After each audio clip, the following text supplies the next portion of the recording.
எல்லோருக்கும் ஒரு ஆசை தான் கனடாவுக்கு எப்படி போகிறது. வாங்க இது சம்பந்தமா சில இன்ஃபர்மேஷன் உங்களுக்கு தரேன். எங்களுடைய கம்பெனி மூலமா நாங்கள் கனடாவுக்கு schooling visa, visitor visa, student visa, அது மட்டும் இல்லாம இதுக்கு முதல்ல நீங்க வீசா அப்ளை பண்ணி உங்களுடைய வீசா ரிஃப்யூஸ் ஆகியிருந்தா அதுவும் நாங்க உங்களுக்கு செஞ்சு கொடுப்போம். ரைட், வாங்க பார்ப்போம். முதலாவது ஸ்கூலிங் வீசா சொல்றது என்ன சொல்லி. ஸ்கூலிங் வீசா சொல்றது இலங்கையில உங்களுடைய குழந்தைகள் தமிழ் மீடியமா இருக்கலாம், அது மட்டும் இல்லாம இங்கிலீஷ் மீடியமா இருக்கலாமா, எந்த மீடியம் படிச்சாலும் கிரேட் 4 இருந்து கிரேட் 11ஆம் ஆண்டு வரைக்கும் படிக்கிற ஸ்டூடெண்ட் வந்து அங்க போயிட்டு அவங்க ஸ்கூல்ல ஜாயின் பண்ணலாம். அது மட்டும் இல்லாம ஒரு பேரண்ட்ஸும் போகலாம். சிலர் கேட்பீங்க, நீங்க ஒரு பேரண்ட்ஸ் தான் போகலாமா? இல்ல, 2 பேரண்ட்ஸும் போகக்கூடிய சந்தர்ப்பங்கள் இருக்கு.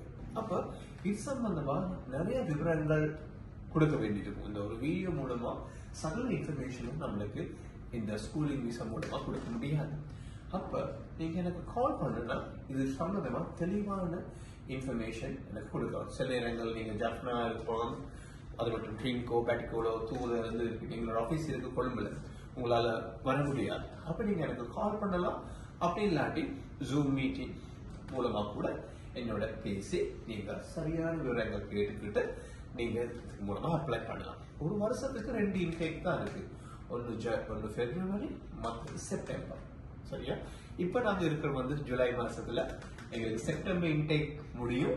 உங்களால செப்டம்பர் இன்டேக் சரியான க்ளோஸ் ஆகுதுன்னா நீங்க பிப்ரவரி இன்டேக்க தேர்ந்தெடுக்கலாம். அடுத்ததுதான் விசிட்டர் வீசா. இந்த விசிட்டர் வீசாவுக்கு நிறைய பேர் விருப்பம் அந்த நாட்டை போய் பார்க்கறதுக்கு, அப்படி இல்லாட்டி அவங்களுடைய ரிலேஷன்ஸ் சொந்தக்காரங்களை போய் பார்க்கறதுக்கு விருப்பப்படுவீங்க. அப்ப அந்த விசிட்டர் வீசா மூலமா நீங்க அவங்களை போய் பார்த்து அந்த நாட்டையும் பார்க்கலாம். இது சம்பந்தமாகவும் சில விவரங்கள் உங்களுக்கு கொடுக்க வேண்டியிருக்கும். எனக்கு கால் பண்ணுங்க. அடுத்ததுதான் ஸ்டூடெண்ட் வீசா. இந்த ஸ்டூடெண்ட் வீசாக்கு வந்து எங்களுக்கு O level மட்டும் இருந்தா போதும். அது மட்டும் இல்லாம IELTS அப்படி இல்லாட்டி PTE இருந்தா கூட நம்ம உங்களுக்கு இதை பண்ணி கொடுக்கலாம். இப்போ O level மட்டும் இருந்தா சொன்னா உங்க 35 வயசு O level மட்டும் இருந்தா அப்படி பத்தாது. Minimum qualification O level. இனி இது சம்பந்தமா நிறைய இன்ஃபர்மேஷன் கொடுக்க எனக்கு கால் பண்ணுங்க. அடுத்ததுதான் ரிஃப்யூசல் வீசா. நிறைய பேருங்க வந்து குயிக்கா விசா கிடைக்குன்னு சொல்லி சரியான முறையில் அப்ளிகேஷன் போடாம இந்த விசாஸ் ரிஃப்யூஸ் ஆகுது. அதனால அந்த விசாவை நம்ம ரிஃப்யூஸ் ஆன விசாவை நல்லபடியா பார்த்துட்டு என்னென்ன மிஸ்டேக் அதில் இருக்குன்னு பார்த்துட்டு சரியான முறைப்படி உங்களுக்கு பண்ணி கொடுப்போம். அதனால உங்களுக்கு ஒரு கனவு இருந்துச்சுன்னா கனடாவுக்கு போகணும், அங்க போய் செட்டில் ஆகணும், அங்க படிக்கணும், உங்களுக்கு குழந்தைகளை அங்க படிக்க அனுப்பணும் சொல்லி உங்களுடைய கனவு இருந்தா எங்களுக்கு கால் பண்ணுங்க. சரியான முறைப்படி உங்களுடைய கனடா விசாக்கள் நாங்க நல்லபடியா பண்ணி கொடுப்போம். நாங்க இதுக்கு மொத்தம் நிறைய பேரா கனடாக்கு படிக்கிறதுக்கு விசிட்டுக்கு எல்லாத்துக்கும் அனுப்பியிருக்கோம்.